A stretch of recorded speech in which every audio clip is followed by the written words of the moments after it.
Que les Antandjoui quittent leur terre natale pour trouver de l'herbe plus verte, Milaravnadja, comme on dit en malgache, ce n'est pas nouveau.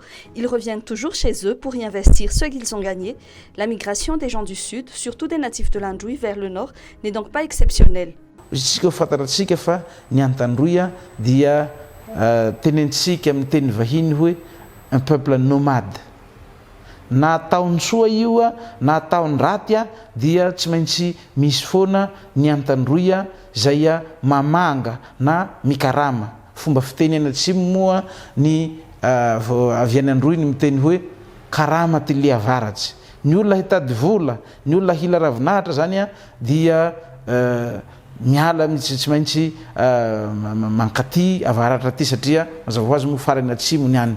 Cette année a néanmoins été exceptionnelle. Le gouverneur de l'Andjoui ne donne pas de chiffres précis, mais il reconnaît que les migrants cette saison ont été plus nombreux que d'habitude.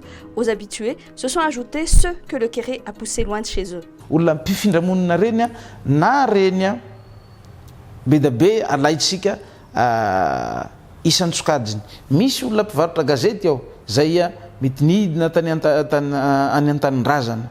Misy namonjy fety tao, misy tratran'ny confinement tao, misy gardien tao, misy mpamanga avy any Tamatave, avy any Nosbe, any amin'ny Sekren, avy any amin'ny faritry Melaka, avy any amin'ny faritry Bongolava, avy any amin'ny toeram-pamangana rehetrarehetra zay ao ihany koa nefa izay ataontsika hoe oentiny havany noho ny hasarotana, noho ny tsy fahaviany rotsakorana, noho ny zay kere zay dia miakatra.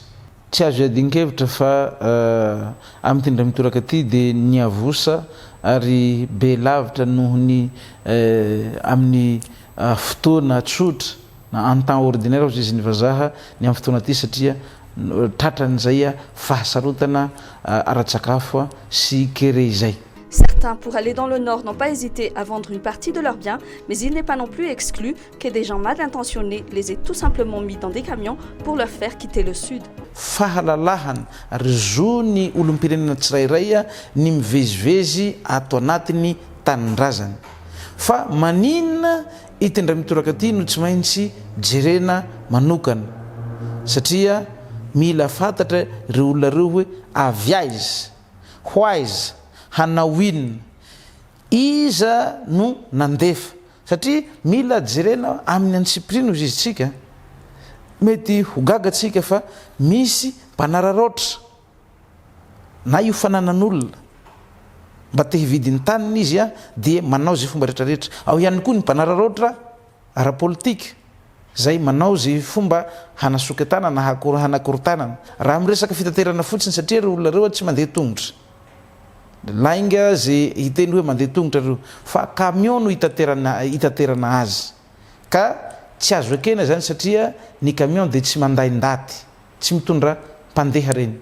Aujourd'hui, des centaines de ces migrants sont à Fianarantsoa. Beaucoup se trouvent déjà à Antananarive. Ils sont également nombreux à être encore plus au sud, dans l'Irumbé ou encore à Béchouk. Mais beaucoup, estime le gouverneur de l'Andjoui, sont déjà installés et ont des occupations dans les régions du nord. Les autorités dans chaque région d'accueil ont déjà pris des mesures pour prendre en charge les migrants stationnés au niveau des gares routières.